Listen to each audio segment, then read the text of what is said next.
Assalamu alaikum, dear viewers. Welcome to our channel Shahid Speaks, where we discuss about current events, education, politics, social issues, and many things which impact our daily lives. Today, inshallah, we will be discussing about a very important and a very interesting subject related to history and related morely to the Indian history. Though it is 300 years old, but the name still echoes in the politics of Indian subcontinent.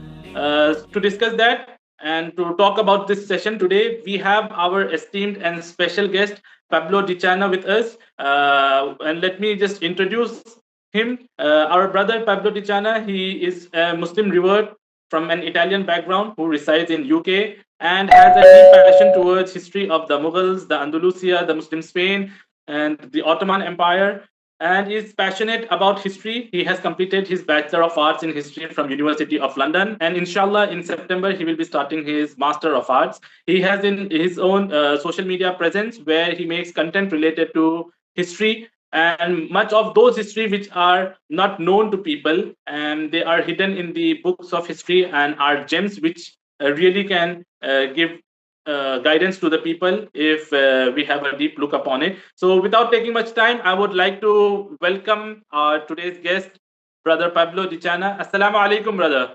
Wa alaikum salam wa rahmatullahi wa barakatuh. It's a pleasure to be Thank you here. so much for joining our podcast today, and it's really an honor to have you on our show.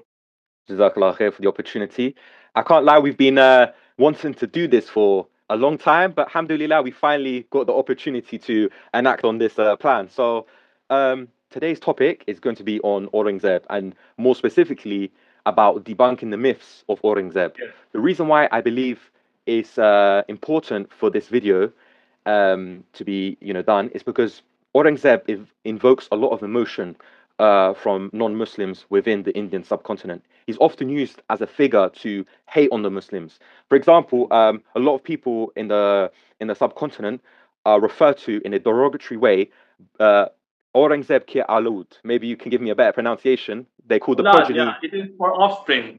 the offspring of Aurangzeb, which tries to show that these people are backwards. They're foreigners. They're fanatics. So inshallah, in today's video, I'll be debunking a lot of these myths. Yes, So, inshallah. And inshallah, definitely, it is a very important topic because it currently relates to one of the mainstream politics which is being played in the name of Aurangzeb, and the myths that are surrounding it is leading to very devastating situation and the rise of hatred, hate speech, crimes related to our own community. So, inshallah, we will be discussing about the myths that are surrounding this personality, and inshallah we will conclude it in a way that it will be a guidance for all our viewers, for those people who have been misled. So let's start, Pablo, let's start with the thing that how exactly did Aurangzeb he come into the power. And before answering this, give a brief introduction that the Mughal dynasty which ruled India for nearly 300 years, what exactly like put an introduction to the Mughal empire. so the Mughal Empire is established in 1526 by Zahiruddin Babur, or also known as Babur, and he establishes the Mughal Empire by defeating Ibrahim Lodi at the Battle of Panipat in 1526. And Ibrahim Lodi was the Sultan of Delhi at the time. Yes. Babur is a very interesting figure. The reason for this is that his mother is a descendant of Genghis Khan, and his father is a descendant of Timur or Tamerlane. He dies in 1530, and his son Humayun comes to power. Then his son Akbar comes into power. However, he's ruled under a regent by the name of Bayram Khan. And what's interesting about Akbar is that he starts off very religious. He leads the prayer at the Fatehpur Mosque in a district in Delhi. So he creates Deen Ilahi. And furthermore, he does have some funky advisors, some strange advisors that put ideas into his head that maybe he was somewhat divine and had special powers. The most notable of them was a man by the name of Abu Fazl, who brainwashed him into believing he was divine. He dies in 1605. His son Jahangir comes to power, and this is the claim. Jahangir says that he repented on his deathbed. Then Jahangir comes to power in 1605. He rules up until 1627, and it's during this time that his grandson Aurangzeb is born in 1618, because the Mughal emperors and the princes would have children at a young age, 18, 20, 22. So Shah Jahan was a prince during Jahangir's reign, and then at that time Aurangzeb was born. And interestingly, he was born in Gujarat, so that's something very interesting. And Aurangzeb had the normal Mughal education that nobles would have. For example, learning Quran, Hadith. He would even learn Turkish literature or Turani literature, Persian literature. So this was this was what he'll do, the normal education of a Muslim prince within the Mughal Empire. He would also learn the military arts, strategy, administrative skills, and whatnot. And the interesting thing about Aurangzeb was that in 1634, he receives a mansab of 10,000 men, essentially meaning that he received 10,000 soldiers under his command. Meanwhile, his brother, Dara Shikoh, stayed at the court.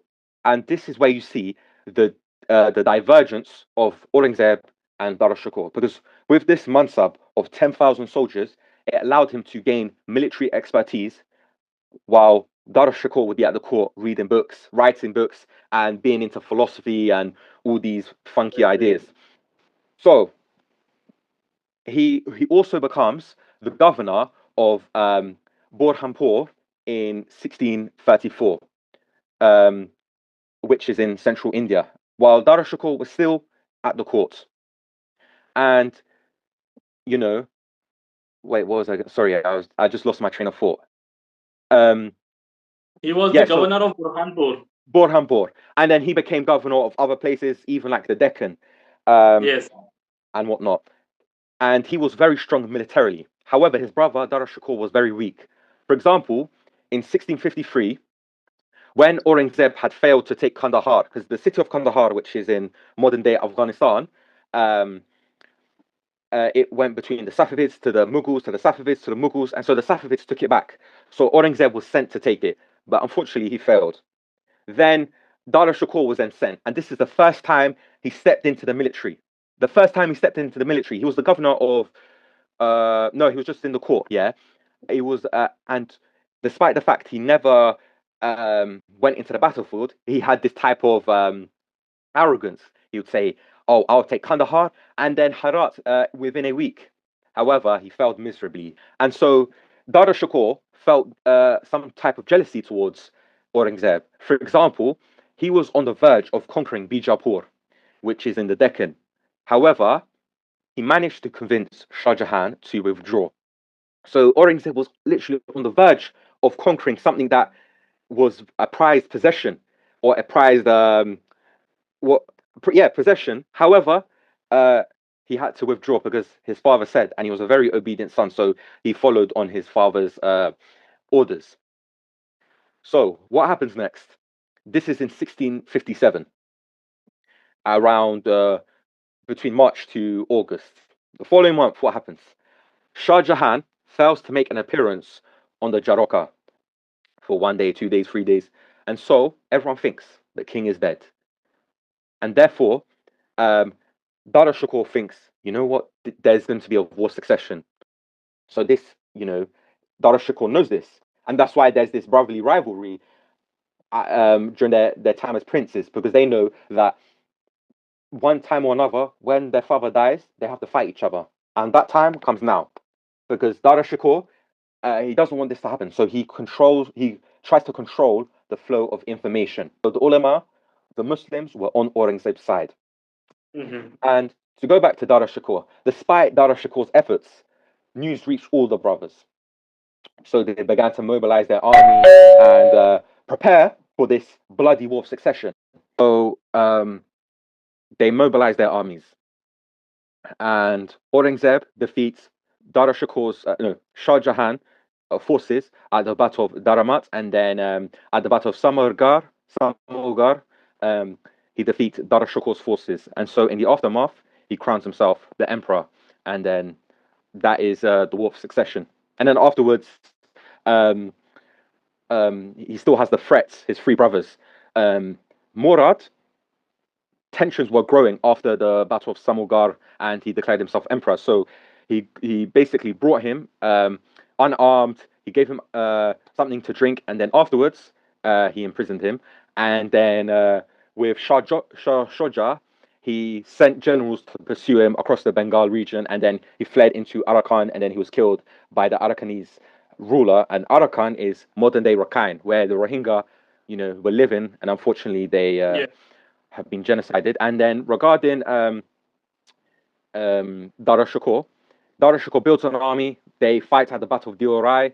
Then Dara Shikoh loses again, and then he tries to flee into Persia, but he gets captured by an Afghan noble by the name of Malik Jiwan, and then he's brought to the capital.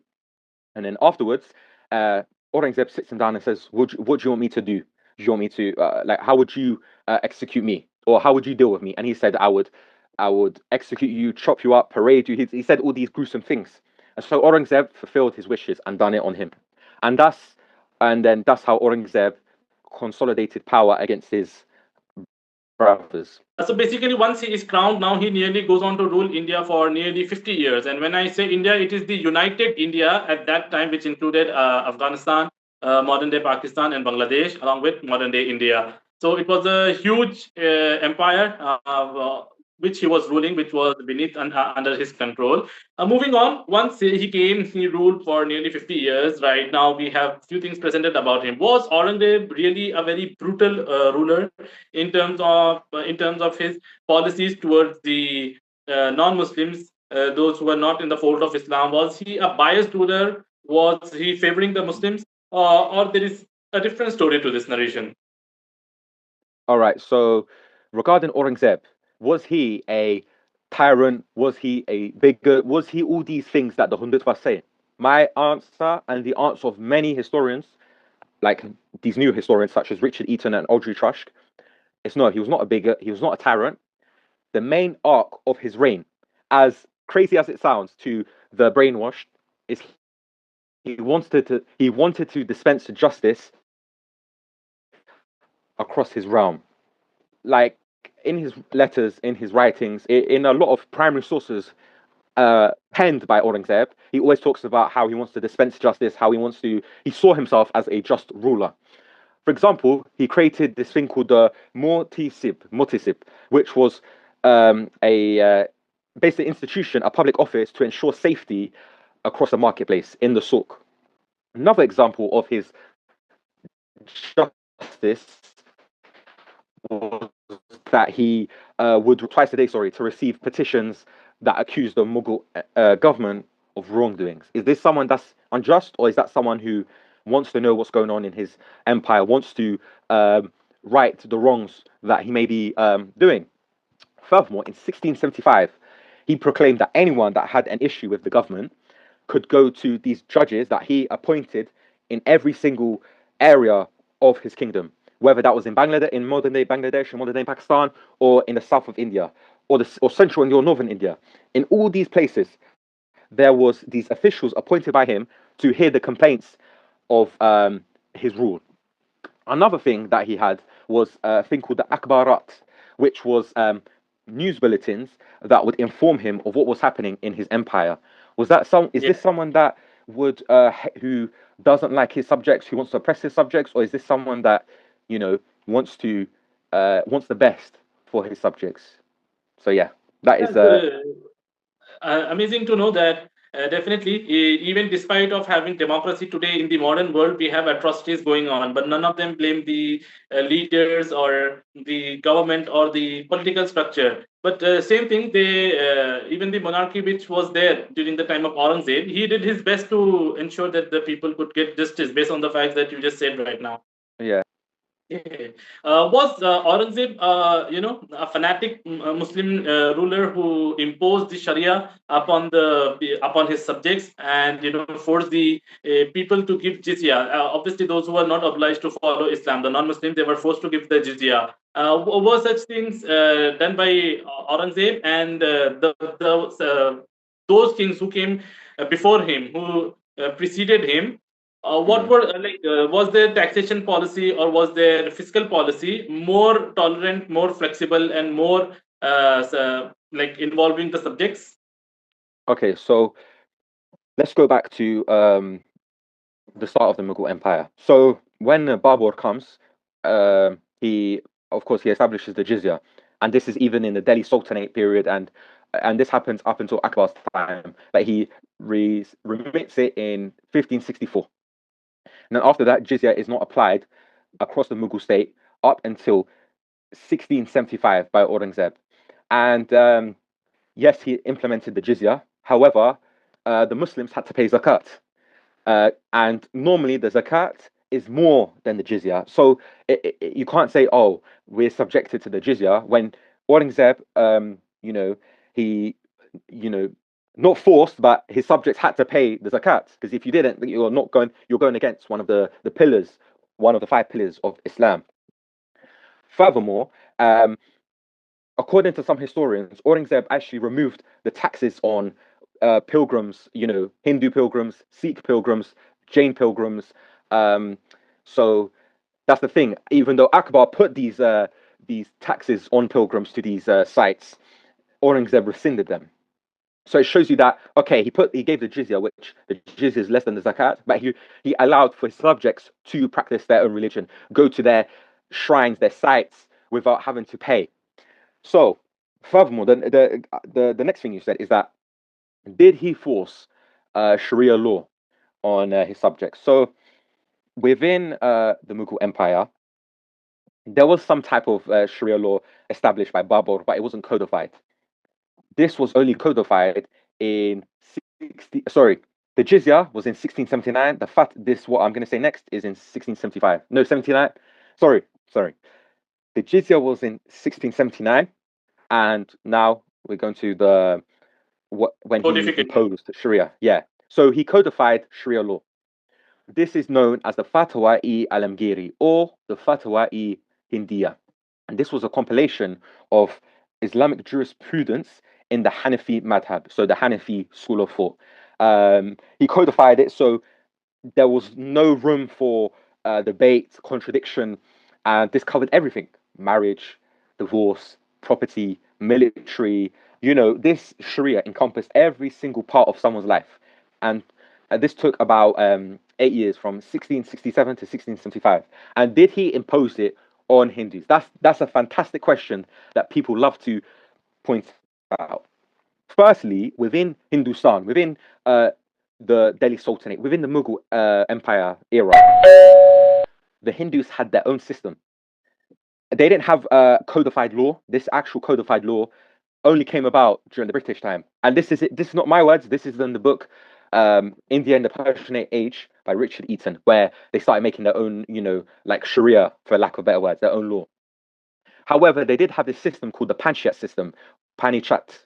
Sorry, forgive me for my mispronunciation. Where Panchayat. Panchayat, where the elders would discuss and give the Islamic words always in my head, but like give fatwas and rulings based on their local customs and traditions and their culture. Yeah. And this is not my words. Again, this is in the book. It's in this book right here. Yeah, this is a nice. Can you see it? A short history of the Mughal Empire by Michael Fisher. This talks about he talks about in this book, page 99. I remember it. I don't know how I remember it, but I do remember it. He said that the Hindus were just went to the Panchayat, and that's their system throughout the Mughal Empire. However, what's very interesting about the Fatwa-e Alamgiri is that the system wasn't just used by Hindus, by Muslims. It was used by Muslim Hindus. Hindu women preferred the Sharia because it gave better rights than their own panchayats. And so it's very interesting that the Hindutva say that Sharia was enforced, that they had to rule by Islam when they don't even read history books, when they don't even know their own history, that they had the panchayats, but their ancestors didn't go to the panchayats. Their ancestors went to the Sharia courts instead. People need to know about the jizya is that it was just men that had to pay. If you were ill, if you were an elder, if you were a child, if you were insane, a Brahmin, Rajput officers, Maratha officers, everyone was exempt except men of provision and ability to provide. During the time of Aurangzeb, his 50 years of rule, what was the you say the relationship he had carried on with inter Indian society as well as the international politics? Like the Safavids were there in Iran, we had the Ottomans, and we had other parts. So, what exactly was his policy? Is there anything to say about it? So, are you talking about so regarding his policies with the Ottomans? Um, this is very, very short. He actually first let me talk with about the Sharif of Mecca. The Sharif of Mecca, he used to send gifts to the Sharif of Mecca when he came into power in 1658. However, the Sharif of Mecca rejected it. The reason for this is that the war of succession and whatnot, he didn't agree with how Aurangzeb conducted himself. However, after a while, he started accepting the gifts, and Aurangzeb continued sending people to the pilgrimage, to the Hajj, to perform Hajj, which had stopped during Akbar's time and came back during Shah Jahan's time, and he continued this practice.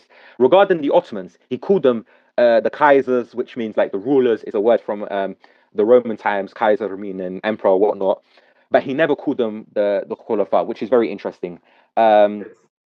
Regarding the Safavids, I don't have too much to say on that because there wasn't much, from my understanding, going on. However, regarding Hindus, um, in um, in his, let's say, in his court, is that what you want me to talk about? Yeah, Hindus in his court. Yeah. Yeah, yeah. Okay, so when the War of Succession happened, the high-ranking Hindu officials, or the Hindus in um, his entourage, let's say, for lack of better words, was around 21.6%. Okay. And you say, oh, people say, oh, he hated Hindus. But then why did 21% of the people in his entourage, in his mansab, were Hindu? How is that possible? 21%. That's one fifth. That's 20. That's over 20%. Meanwhile, Dara Shakur was about 22%. While Akbar, who's seen as this amazing figure, was around the same 22, 23%. And what's very interesting is that by the time of Aurangzeb's death, 31% of his officials were Hindu. That shows that's nearly a 50% increase, and that's the highest of any single Mughal emperor. We begin our day, with having some light breakfast, something energetic, so that we can have a good day and we can do all our duty and chores very easily.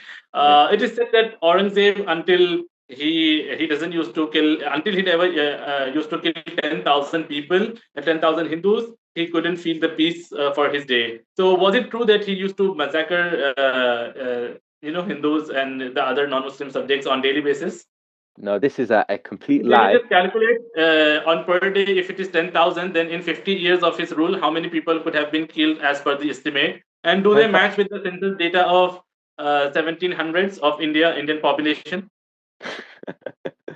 That's 10,000 a day, that's like 10,000. That's like 3 million a year. That's like what? That's like 150 million in his whole reign. But the population, I don't know exactly the population at the time, but the population increased a lot during his reign. So this lie by the Hindutva is absolutely bogus. Yeah, the reason why there's a lot of anti Aurangzeb propaganda is So we it will all come to came. the anti-Aurangzeb propaganda at the end. But was this figure true? And if not, what was the real picture? This figure was not true. He wasn't just going out massacring Hindus, killing Hindus, you know, being a genocidal fanatic. This is far from the case. His reign, like he was just busy with, you know, as I said before, looking at the news bulletins, receiving petitions, going out to war, or the normal thing of a Hindu. What's very interesting of a Muslim monarch. Sorry. Okay. Moving to our last allegation, which is most profound allegation, is that he broke down multiple thousands of temples and prayers of worship other than mosque, and definitely he constructed thousands of masajid. which they conclude by saying that he was a radical Islamic ruler, and that is what the Islamic or Muslim monarchs do. That's what the that religion. That's what the teaching of Islam are. That's how they try to portray. So are there some instances where he really broke down the temples, or it's a myth, it's a lie, and what exactly the truth is? Okay, so the truth is that he didn't destroy thousands of temples. He didn't just go out and think of one temple and just destroy it because he just got excited or he just wanted to impose Islam. So we have to first look at these allegations, where they come from. So the allegations are stemmed from the British colonial era. The reason for this is that they wanted to divide and conquer.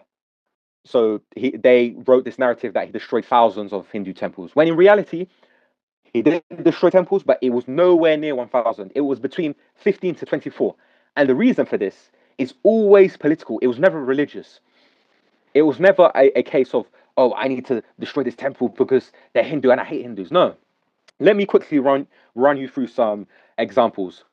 For example, in Bihar, he destroyed a temple because they went against Mughal authority. Another example, in 1669, he ordered the Vishwanatha temple in Banaras demolished. So, for context, Rajaman Singh had been given this temple during the time of Akbar. However, his grandson Jai Singh had helped Shivaji escape the Mughal court in 1666. And furthermore, in the following year, the Marufa Kashava temple was also destroyed in 1670.